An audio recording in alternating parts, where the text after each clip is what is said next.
Né? Só um momento, pastor. Senhora que controla o povo assim. Aleluia. Deus. Amém? Irmãos, o tema, quero agradecer aqui a oportunidade aqui de Pastor Magno. Hoje eu estou aqui porque é a vontade de Deus e o Pastor Magno. E a gente faz o que Deus quer e a hora que quer. E eu tenho uma curiosidade aqui hoje para perguntar quem teve essa inspiração desse versículo, desse tema das irmãs, aqui do profeta Elias e ali a viúva de Sarepta. Porque é uma passagem, irmãos, com muita profundidade de poder de Deus. Essa madrugada eu compreendi que essa igreja Deus vai tratar com pessoas diferenciadas por causa de caminhos, porque o Deus que é da coletividade é o Deus também individual, que entende você, compreende você e sabe da sua situação e sua necessidade. Hoje é uma noite de uma palavra que ela vai se diversificar. Não vai falar tão somente desta viúva, mas também vai falar de poder, de milagre, de providência. E vai falar também do homem de Deus e o obreiro, o que Deus faz na vida do homem quando ele quer levantar. E sem longas e nem demora, abrir as vossas Bíblias aí, que é o capítulo 17. E é o versículo 14, que é o tema que vocês escolheram nessa noite, pela misericórdia de Deus. E que o nosso Deus vai falar, né? Porque a palavra de Deus, quem encontrou amém, quem ainda não encontrou aleluia, glória a Deus. E aqui nós temos aqui um pequeno versículo, mas que na verdade fala sobre a palavra de Deus num conteúdo e num contexto bem mais maior. E se diz assim: porque assim diz o Senhor teu Deus de Israel, a farinha da tua panela não se acabará, e o azeite da tua botija não faltará, até o dia em que o Senhor faça chover sobre a terra. Então aqui, irmãos, aqui Deus vai nos ensinar o que é poder, o que é unção e o que é vida de oração. Porque a unção, irmãos, eu quero dizer o seguinte: tem pessoas que perguntam o que significa unção. Unção é simples, são e outros não são. É só isso, irmãos. E aqui a gente vai ver desenrolar esse cenário, os prodígios de Deus e as maravilhas de Deus. Aqui nós temos dois personagens, entre Elias e a viúva de Sarepta. Uma viúva que Deus vai citar ela, Jesus, lá em Lucas, vai falar também dessa mulher. Então, irmãos, aqui nós temos um homem que ninguém conhece, que é profeta Elias. Ele não vem da escola dos profetas, ele não vem da linhagem de sacerdote, ele não vem de uma linhagem de uma família rica. Ao contrário, ele é um homem estranho, vestido com roupas de camelo, com cinto largos nos seus lombos. E é esse homem que Deus chama, porque Deus não precisa de estrelas, porque Deus não precisa de gente grande. Deus chama o pequeno, levanta quem como quer. E Elias, ninguém o conhecia, não era como ninguém, mas ali o Senhor fala e Elias vem. E tudo isso para você entender, aqui nesse versículo 14, você precisa voltar para o versículo 1. Por que de todas essas coisas? Porque aqui tem uma palavra-chave: tudo isso vai permanecer até que o dia que o Senhor envie chuva sobre a terra. Mas por que está falando dessa forma? Porque ali, irmãos, quando Elias, Deus levanta o ministério de Elias já se entrando no palácio do rei. Porque quando Deus quer, Deus faz. Então quando ele chega para Acabe, ele diz para Acabe: sobre a minha palavra não choverás, e nem cairá orvalho sobre Israel. Aí é Deus tratando. Agora, porque Deus trata com o seu povo, não fique pensando que crente, quem Deus chama e quem Deus escolhe, pode ser de qualquer jeito, ou de qualquer maneira, ou de qualquer forma, porque não é assim que Deus trabalha. E aqui ele diz isso. Por que ele diz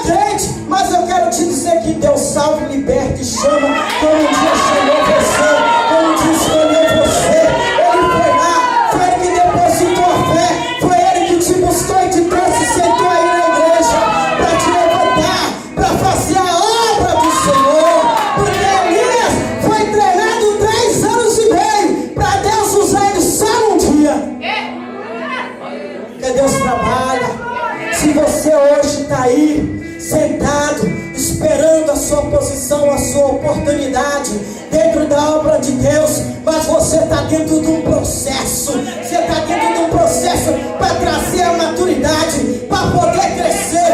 Elias mostra isso como funciona. Funciona 3 anos e meio e vai para o deserto, queridos. E no deserto, irmãos, quero dizer uma coisa, que esse texto aqui tem entrelinhas, porque Deus fala com a mulher de 2 formas. Ele fala sobre os obreiros de sua casa.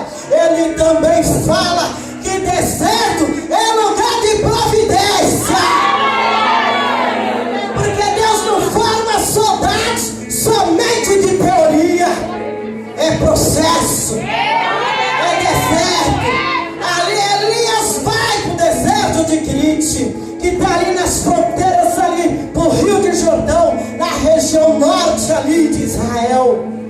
E ali a Bíblia diz que ele chegando ali em Querite, porque depois que ele profetiza, depois que ele fala para rei Acabe, ele sabe que Jezabel vai se levantar, ele sabe que Jezabel vai procurá-lo, porque ali já naquele período, irmãos, depois do casamento de Acabe com Jezabel, e sabe por quê houve esse casamento? Porque ali o rei dos Sidônios, o país ali era um país próspero. Próspero por quê? Porque servia a Baal e servia a Satanás. E às vezes o crente tem inveja da vida do ímpio, porque está melhor do que a sua, porque ele tem carrão e você não tem, porque ele tem casa boa e você não tem. Mas eu quero dizer, irmãos, que tudo que ele tiver vai ficar aqui nessa terra, não vai levar nada.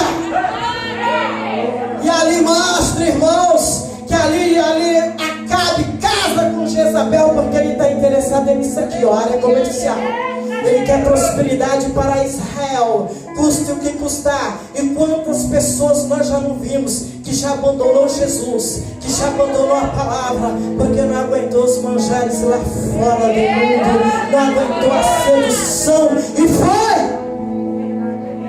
E aqui mostra que ali Jezabel coloca um culto à idolatria a Baal.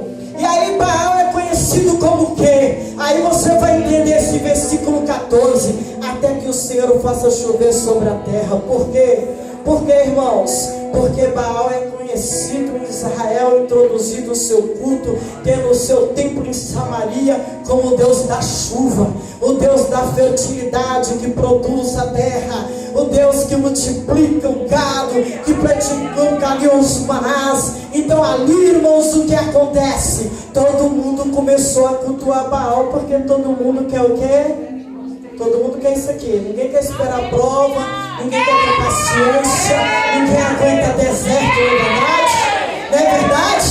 Então, irmãos, ali mostra que ali ainda tinha mais isso, que quando chega Baal, ele é o Deus da chuva, mas ele também é casado com Astarote. É casado com Astarote, que é deusa dos Sidônios, que também tem os mesmos atributos do Deus Baal. Mas o nosso Deus não aguenta provocação. O nosso Deus responde com fogo, e responde sobre os céus e sobre a terra, para você saber quem é Deus nessa noite.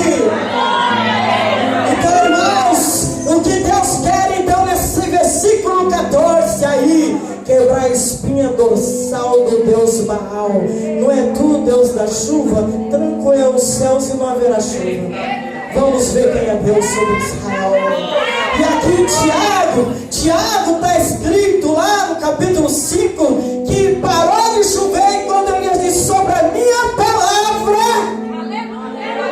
Olha o crente quando ora, quando o crente desce, ele recebe poder.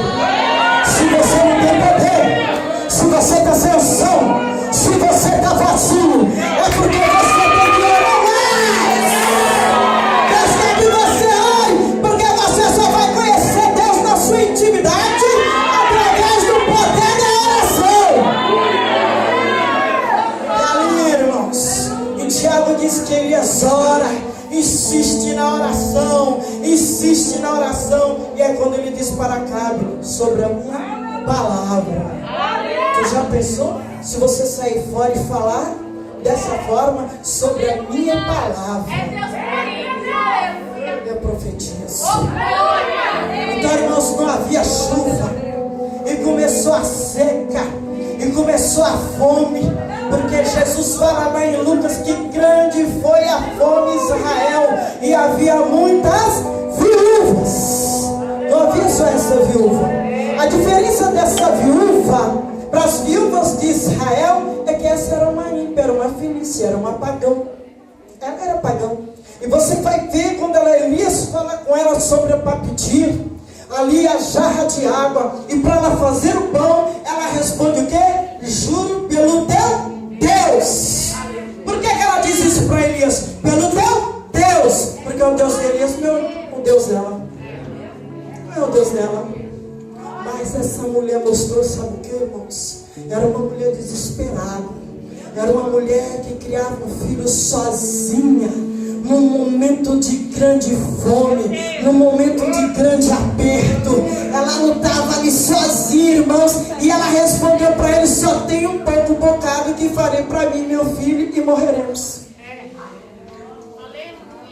Veja, mas eu quero te falar uma coisa, que o nosso Deus, Ele tem os seus escolhidos, e Ele escolheu aquela mulher lá, aquela fenícia lá, porque lá em Gileade, irmãos, quando Elias fica escondido, eu fiquei impressionado com as escrituras de Deus, porque esse rio, para ele secar, só Deus mesmo, porque ele desce de Efraim, ele corta a Galileia, ele chega até os rios do Jordão. Então o rio desce para acabar, só Deus. Mas eu quero te dizer que é no deserto, é no momento difícil, é no momento das tuas lágrimas que Deus vai te responder. É por isso que o crente tem que aprender a ajoelhar e gemendo chorar, porque a vitória vem. A água, irmãos, vai acabando, e Elias olha ali e fala como é que vai ser. Mas eu quero te dizer, enquanto todo mundo passava fome, enquanto toda dificuldade havia, Elias tinha 2 refeições ao dia. Sabe por quê, irmãos? Que quando Deus quer, o urubu vira garçom. Quando Deus quer, Ele faz o possível e o impossível. Porque aquela área já vivia cheia de abutres, de corvo. Porque corvo, irmãos, é abutre. É o urubu, irmãos, que vive da carniça. Porque aquele era um período, por causa da seca, já não havia mais gado. Por causa da seca, já não havia mais alimento. Já não havia mais nada. Só o império da morte. É por isso que havia os abutres esperando. Mas Deus, quando quer, chama os urubu e vai lá e serve o meu filho. E sirva do melhor, porque a Bíblia diz que a carne que vinha era da melhor. Mas a carne, irmãos, a gente pode até ficar pensando onde foi, né? Um abutre conseguir a carne. Mas e o pão? Como é que ele conseguiu esse pão? Como que ele trouxe esse pão? Porque a Bíblia diz que ele trazia a carne, mas ele trazia o pão. É o pão, irmãos. E eu vou dizer que até disso você consegue ver Jesus. Porque a Bíblia diz que Jesus é o pão do céu, e Ele deu a sua carne pela nossa vida na cruz do Calvário. E ali, irmãos, quando a seca chega no rio Quirate, Deus fala: vai até Serepta. Sabe o que significa Serepta? Serepta significa fornalha, cantinho do fogo. Quer dizer que o homem de Deus, primeiro ele vai lá para o deserto, do deserto manda para a fornalha, porque Deus prova os seus. Deus prova os seus na fornalha. Mas não tenha medo do fogo e nem da fornalha, porque Sadraque, Mesaque e Abednego entrou na fornalha e não foi queimado, porque o quarto homem estava na fornalha. Elias não teve medo de ir para Serepta.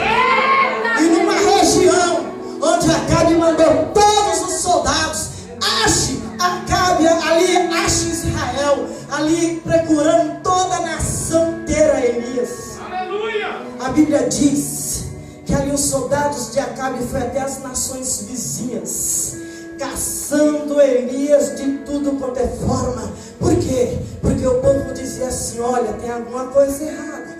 Culpado de tudo isso daqui é Elias, que jogou uma praga em nós.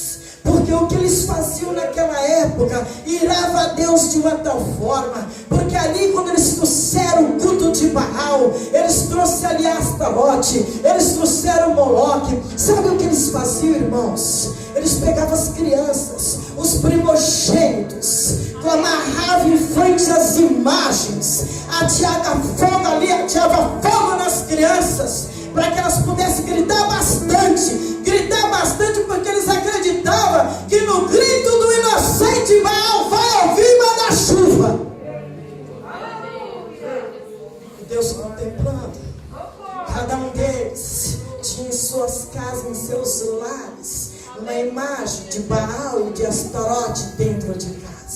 É por isso, irmãos, que a gente tem que vigiar até o que põe dentro de casa, até as coisas que nós temos dentro de casa, da onde trazemos, da onde recebemos, seja como for, irmãos. É preciso saber até todas as coisas que você tem na sua casa, porque tem crente que diz assim: o crente pode ou não pode ouvir música secular? O crente pode ou não pode ouvir uma musiquinha, um funkzinho, uma pancadinha, um pagodinho? Pode ou não pode? Não pode não! Sabe por quê? Porque o nosso Deus não é mesclado. Porque Jesus fala: ou é quente ou é frio. Se tu for malo, eu te vomitar-te-ei. Não tem meio termo. Ou você é ou você não é.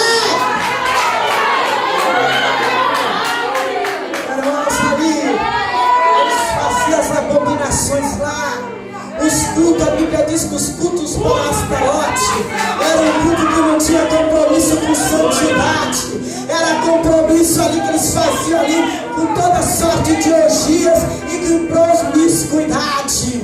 E é onde vai aborrecer o nosso Deus. Sabe por quê? Porque o nosso Deus chama nós para santidade no corpo. Não tem essa conversa fiada não, que Deus só quer um coração, que só quer a alma. Ele não é cardiologista, ele não busca seu coração. Quando ele te chamou por inteiro, não por pedaço. Isso aí é o evangelho do modismo, de conversa fiada lá fora, para iludir crente. Então, irmãos, e ali Deus falava, não tinha, era um culto promíscuo, era um culto abominável. E Deus falou assim: vou quebrar. E o nosso Deus não aguenta afronta não. Sabe por quê? Porque se você for ver essa situação aqui, porque quando Elias é levantado, foi em torno de 545 anos antes de Cristo. Foi nessa época que ele foi chamado. Por quê, irmãos? Porque depois da morte de Salomão, 2500 anos, ali Israel viveu um período datífico, porque veio um reino unido, veio ali, veio Saul, veio Davi, veio Salomão.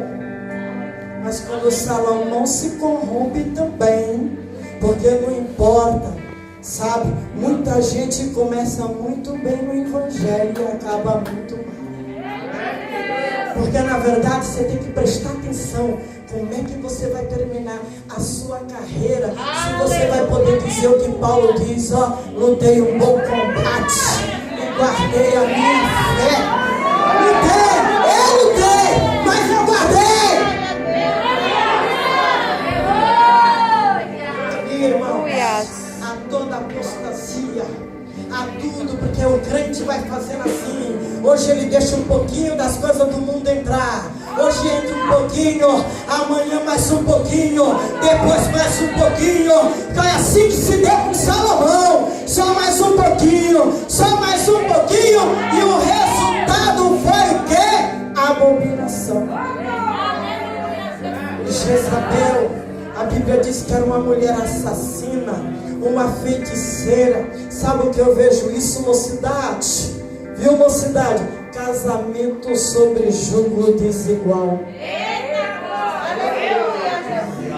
você casa com aquela expectativa de que Jesus vai fazer a obra nela, vai fazer a obra nele, vai fazer não sei o quê, e depois quando você vai ver, a sua vida e com seus filhos é um verdadeiro inferno. Por quê? Porque aqui nos ensina que em todas essas coisas temos que orar. Temos que orar incessantemente. A Bíblia diz que Daniel orava pela manhã, orava pela tarde, e era continuamente todos os dias. E você orou segunda, você orou terça, você orou quarta, você orou quinta, você orou sexta, você correu rápido assim, ó, na presença de Deus e disse 2, 3 palavras e já foi. E quando abre a boca é só para pedir, é só para pedir, e pedir, e nunca agradecer. Então aqui, irmãos, nós vemos uma situação, e aqui quando ele vai para Sarepta, aí Deus fala assim para ele, é até uma piada, né? Vai lá que tem uma viúva que vai te sustentar, o profeta. Mas ele pensou, né? Eu creio que ele deve ter pensado, é uma viúva rica, é uma viúva próspera, Deus está falando que vai me sustentar, então ela tem de tudo. E quando ele chega lá, é uma pobre, catando galhos para fazer a última refeição. É pobre, porque muitas vezes Deus fala com você e você não entende, e você não compreende. Às vezes Deus manda você fazer coisas que na tua consciência, no teu raciocínio, na tua inteligência, você não encontra, tipo assim, para que fazer isso ou aquilo?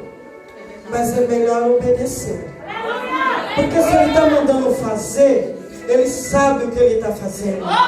E ele manda ele lá para a viúva lá. Uma viúva, irmãos, uma da Fenícia, uma pagã, que nem judia era.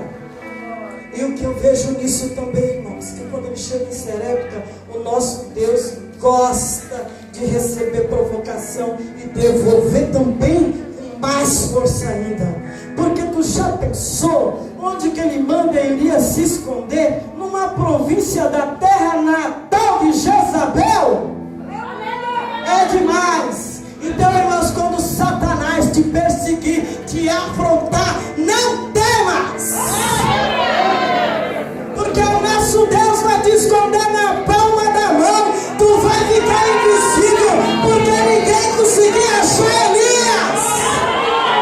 E Elias ali, de frente, ali a 150 quilômetros da região norte de Israel, enquanto Acabe e seus soldados procuravam em todos os lugares, em toda a nação vizinhas em Israel, e ele bem sossegado lá, na província, um vilarejo de uma província da maior inimiga que ele tinha e que almejava matar. Mas eu quero te dizer, irmãos, não tema a morte, só mata quando Deus permite. Se Deus não permitir, não tem morte nenhuma. Quero te falar que dentro desse cenário, Deus me mostrava na madrugada, por incrível que pareça, o cenário que estava lá em Israel não é diferente de nossos dias. Ali sofria crise econômica, sofria crise política, sofria crise de moralidade. Hoje, irmão, nós vivemos as mesmas coisas. Estamos vivendo esse tempo de imoralidade.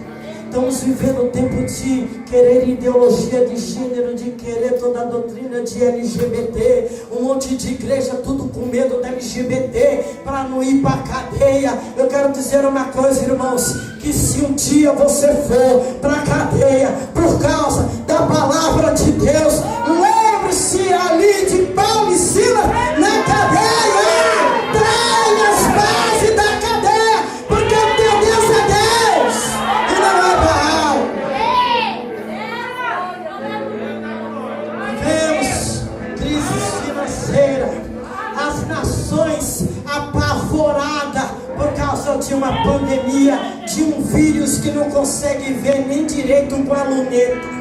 E muda-se então ali as agendas das nações, entre os povos em pânico, todo mundo com medo de morrer e de se contaminar. Porque aqui em Israel, grandes eram as doenças e as epidemias por causa de desnutrição. Não havia água, não havia comigo e toda sorte de doença nesse período aqui, porque Deus enviou o seu juízo. E para nós que somos lavados e remidos, não temos que nos abalar. Sabe por quê? Porque em Apocalipse diz que até que o nosso Senhor venha, nós veríamos todas essas coisas acontecendo. Todas elas. Epidemia, está ali, cavalo amarelo, cavalo preto, estão os selos de Apocalipse, a peste. Vocês não têm noção da quantidade de países passando fome e já não tem mais o que comer. Sudão, Leme, Somália, região de África, Coreia do Norte, as pessoas estão comendo seus filhos para poder sobreviver. África, abutres, não pense que os abutres é pequenininho não. Os abutres do deserto são super gigantões assim, e ali as crianças morrendo desnutridas de fome, elas já ficam ali do lado esperando para poder pegar aquele corpo. Aleluia! Nós não estamos vivendo, irmãos, dias diferentes. Nós estamos vivendo imoralidade. Estamos vendo crises políticas dentro do país. Estamos vendo um tribunal do STF ali fazendo todo um alicerce de corrupção. E a Bíblia diz que o país e a nação, quando é governada por corrupção, o povo sofre. O povo sofre. Mas eu quero dizer que ali dentro dessa situação, como hoje nós vivemos dentro dessa situação, mas eu quero te dizer que o Deus de Elias é o mesmo Deus seu dos dias de hoje. Porque ali, quando Elias é arrebatado numa carruagem de fogo, Eliseu olha assim e fala: eu quero uma porção dobrada. E quando a capa de Elias cai sobre Eliseu, Eliseu fica assim de frente para o rio do Jordão, pensando, né? Será que se eu bater essa capa também vai abrir o rio do Jordão, como Deus fez ali com Elias? E Deus está ouvindo, Deus está vendo. E ele bate a capa. E tu sabe por que o rio do Jordão abriu? Porque o Deus de Elias é o Deus de Eliseu e é o teu Deus.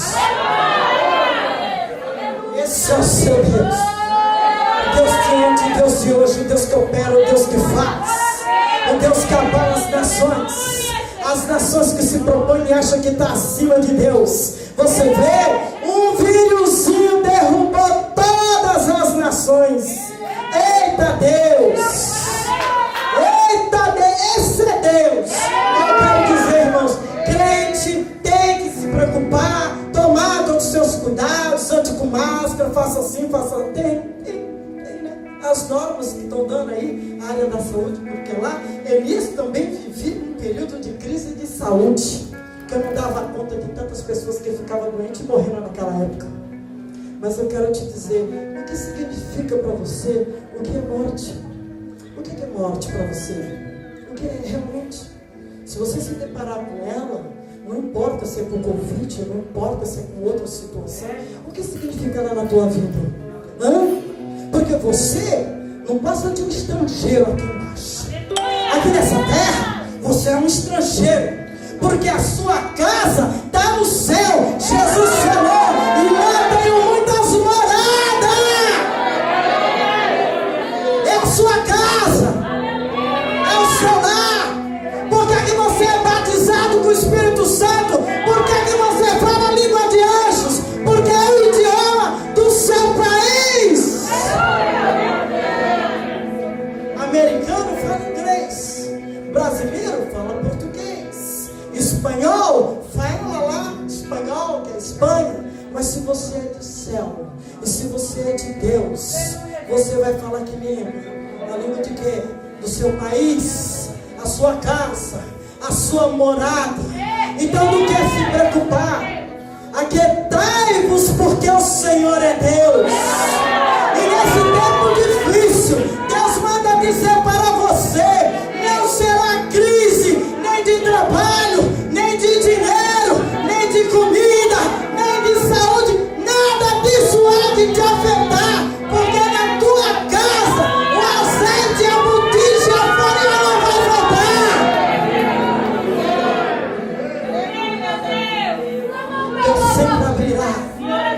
Deus sempre abrirá uma porta. Esse é o Deus que alimentou a multidão somente com 5 peixes e 2 pães. Esse é o Deus que quando o povo atravessa o deserto, cai o maná, cai a água sobre a rocha, cai as cordizes, comeram carne até se cansar. Esse é Deus. Esse é o nosso Deus. Não tem, irmãos. O que nós precisamos é ter confiança nessa palavra. O que nós precisamos é estar pautado e a nossa fé não fracassar diante dela. E a vitória, irmãos, é não obedecer. Porque essa mulher, no meio de todos os pagãos, no meio de toda situação, a Bíblia diz que era só aquele nívelzinho que tinha da farinha e aquele nívelzinho do azeite. E todo dia ela ia lá, pegava, fazia o bolo, fazia tudo direitinho. E tipo assim, agora acabou, né? Acabou. Agora é só nós morrer. Mas quando amanhecer, tu já pensou? É todo dia. Deus não deu uma porção para ela guardar lá nos armários. Às vezes você está esperando de Deus algo que te deu uma estabilidade, mas Deus, a única estabilidade que um crente pode ter é olhar para o céu. É olhar para o céu. Olha para o céu. É de lá que vem o teu maná. É de lá que vem o teu socorro. É de lá que vem a tua bênção. É de lá que vem a graça. É de lá que vem o som. É de lá que vem poder. É de lá que vem a providência do Senhor. Então, sabe o que Deus fazia? Ensinava aquela mulher o que é ter fé todos os dias. Porque se desse, né, bastante, né, para ela lá, o que será que ela faria? Se desse uma porção dobrada dentro do deserto, ali quando o povo de Israel marchou. Mas não é assim. Deus quer lhe tornar dependente dele. Saia da sua dependência. Saia da força do seu braço. Saia da força do que você pode fazer e venha para a força do que Deus pode realizar para você. Aleluias! Então ali, irmãos, era todos os dias. A Bíblia diz, eu queria muito ter encontrado nas Escrituras algumas coisas de referência que dissessem para mim quanto tempo ele levou lá em Crite, escondido numa caverna, sendo alimentado pelo corvo, bebendo a água dos rios. Quanto tempo levou ele ali na caverna para sair depois para ir para Serepta? Quanto tempo ele ficou morando com aquela viúva? E eu vou te falar, irmãos, coisa difícil é quando o crente quer ter o coração dele e resistir a Deus. Porque o nosso Deus é um galardeador. Ali aquela mulher estava vendo maravilhas de Deus em sua vida. Para quem tinha só uma porção e comer e morrer no outro dia, todos os dias está comendo. Todos os dias. Muitas vezes, irmão, vocês também estão comendo todos os dias. Está tendo uma providência todos os dias. E você tem que prestar e tem que ter essa sensibilidade espiritual para sentir o movimento do céu. E ali, irmãos, diz que chega uma hora que o filho dela morre. O filho dela morre e ela vai até Elias, acusa Elias e diz assim: tu vieste até minha casa o quê? Cobrar então em juízo as minhas iniquidades, a memória das minhas iniquidades. Sabe por quê, irmão? Porque Deus sabe o que faz. Esse texto leva a crer que ela ainda tinha que se converter. Não basta você vir para a igreja não e dizer glória a aleluia. Não basta você ser convicto entre o inferno e o céu. Você tem que se converter. Para ver o poder de Deus, tem que se converter. Foi isso que Jesus disse para Nicodemos. Nicodemos, mestrado, conhecedor das leis, conhecedor da Bíblia, mas o que Jesus olha para ele? É pobre por dentro. Você precisa se converter. Você precisa se examinar todos os dias na sua particularidade, na sua intimidade. Você se examinar dentro de você e ver as suas deficiências e começar a resolver, porque Deus quer resolver deficiências de crente aqui hoje. Deus quer te libertar, te desprender, fazer você voar como as águias no céu. Porque quando você se torna como uma águia no céu, você tem visão. De lá você tem visão. A sua visão é ampliada. Você vê todo na visão que Deus lhe dá. Porque tem crente, irmãos, que a gente tem que falar assim, infelizmente, que ele tem a visão de porco. Você sabe como é que é porco? Ele só olha assim, ele só olha assim, ele só olha assim. É por isso que a Bíblia revela qualidades e virtudes de uma águia. Porque para a gente prestar atenção, porque a águia, ela tem a visão dos céus, de cima dos céus para a terra e para baixo. E é isso que Deus quer dar para você nessa noite. Porque isso aqui, irmãos, o nosso Deus quer tratar com a igreja sobre o sobrenatural. Se você perdeu a fé, se você perdeu a confiança, se você não está acreditando mais que o milagre vai chegar, hoje é hora de você renovar sua fé, porque Deus vai renovar. Deus vai te levantar, Deus vai te capacitar, porque foi Ele que te escolheu, foi Ele que te chamou. Tu não foi chamado pelo homem, mas tu foi chamado pelo Deus vivo de Abraão, Isaac e Jacó. E é isso, irmãos, é o sobrenatural. Porque eu quero dizer uma coisa: o crente mesmo não é para ter uma vida natural. O seu Deus é natural? O seu Deus é... não é. Ele já te dá um Espírito Santo já com uma característica de que vai operar o sobrenatural. Você não pode se conformar com o seu patamar espiritual. Você tem que ter a tendência de crescer, subir. Vai ter lágrimas? Vai. Vai ter processo? Vai. Vai chorar? Vai. Mas o que importa é o resultado. É o resultado. É o resultado. O resultado virá. O resultado virá. Você tem orado a Deus, tem pedido dons ministeriais, dons espirituais. Tem para te dar. A mesa de Deus está cheia, mas pague o preço. Se converta. É fácil? Não, não é fácil.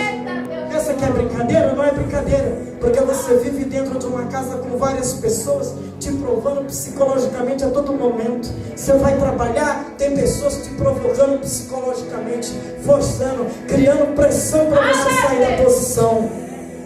E é aí que você tem que ser. É desse jeito que você tem que ser. É nessas horas que você tem que mostrar o seu valor.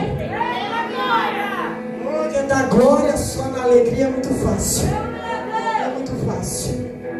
A situação é da glória, porque estamos vivendo uma tragédia entre as nações. E nós temos que ser um povo para dar exemplo e esperança para quem está lá fora desesperado e desesperançado, que não tem mais para onde correr. Porque ultimamente, irmãos, Deus está trancando tudo, que nem os macumbeiros conseguem mais fazer milagre. Deus está trancando como trancou Baal, como trancou Astarote, quebrou a força e disse: eu sou o Deus que vai chover. Sou eu que mando. Então, irmãos, é uma coisa tremenda, que até nessas horas todo o poder das trevas cai. E é isso que Jesus manda te dizer. Igreja amada minha, eis que estou às portas e virei vos buscar. Vigiai e abri os vossos olhos e os vossos ouvidos, porque chegou o tempo de todas essas coisas acontecerem. Chegou o tempo, Deus já está preparando a minha igreja para partir, para ir embora. Essa tem que ser a sua verdadeira preocupação daqui para frente. Amém? Quero entregar, não vou passar além daquilo que Deus me deu. E Deus me deu até aqui. E até aqui eu o Senhor me ajudou a trazer essa palavra. Quero dizer que Deus nos abençoe ricamente e poderosamente no nome de Jesus Cristo. Que essa palavra sirva de escudo e de brodel para você. Que essa palavra sirva de sustento e de alimento à sua alma. E crie em você, porque a Bíblia diz que a palavra é viva. Porque o verbo se tornou vivo. A palavra é o próprio Jesus e é a própria boca de Deus falando. Recebe no teu coração. Porque Deus quer uma igreja que opere no sobrenatural.